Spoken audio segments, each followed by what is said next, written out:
Salut toi! Dans Un jeu de ouf, je te présente l'un des jeux de la marque Loki. Et alors, aujourd'hui... Non mais Loki, t'es pas la star de cette vidéo. Non, c'est SOS Dino la star de cette vidéo. Et juste pour te prévenir, SOS Dino, c'est une aventure dinosauresque que les enfants adorent. Quand on ouvre la boîte de SOS Dino, on découvre des dinosaures, mais aussi des montagnes, des pièges et même de la lave en fusion. SOS Dino, c'est un jeu de pose de tuiles. Tu sais, les jeux de pose de tuiles, c'est des jeux où tu poses des tuiles. Mais alors, avec SOS Dino, les tuiles que tu poses, elles te font pas gagner des points. Non! Les tuiles que tu poses sont des dangers pour les dinos et les œufs. Et les dinosaures et les œufs, c'est précisément ce que tu dois protéger dans le jeu. Avec SOS Dino, on fait tout pour changer la destinée tragique de Feu les dinosaures. Mais moi, j'ai vu Jurassic Park et je suis pas sûre que ce soit une bonne idée. Bon, bref, SOS Dino, c'est l'histoire de 4 petits dinosaures qui s'amusaient au bord d'un lac. Quand tout à coup, ils ont senti la terre trembler. Ils ont aperçu des météorites tomber. Ils ont vu la lave couler. Enfin bref, ils étaient dans une situation délicate. Donc, on va tout faire pour essayer de les sauver et de les amener vers les hautes montagnes qui les protégeront. Et si on trouve quelques œufs sur la route, c'est tout bénef pour sauver la lignée des dino-dino. Mais je suis toujours pas convaincue par ce dernier point.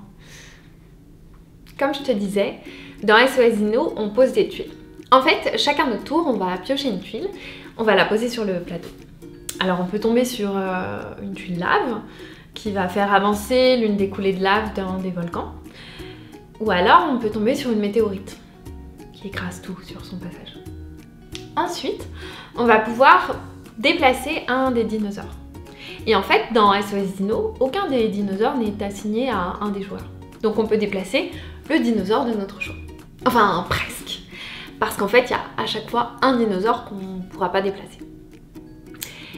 Et parfois, on tombe sur des tuiles qui ne nous permettent pas de déplacer de dinosaures. Elles nous demandent de repiocher et de reposer une tuile sur le plateau. Et c'est horrible parce que des fois, on pioche, sans pouvoir déplacer de dinosaures, et les coulées avancent et les dinosaures sont piégés. C'est affreux. Enfin, sauf si on accepte la destinée tragique de Feu les dinosaures. Alors le jeu est évolutif parce que tu peux augmenter en difficulté. Tu peux ajouter des pièges partout sur le plateau, ce qui va faire que tes dinosaures seront plus vite piégés, tes œufs plus difficiles à atteindre. Ouais, il y a des gens qui aiment se compliquer la vie. Mais sinon, tu peux aussi carrément tout simplifier, comme Mimi qui considère qu'elle a gagné une partie à partir du moment où Nessie a été sauvée. Voilà, deux façons de voir les choses, à ta guise. Les enfants adorent l'univers d'SOS Dino. Ils aiment les figurines et tous les éléments 3D du plateau qui les transportent vraiment dans le jeu.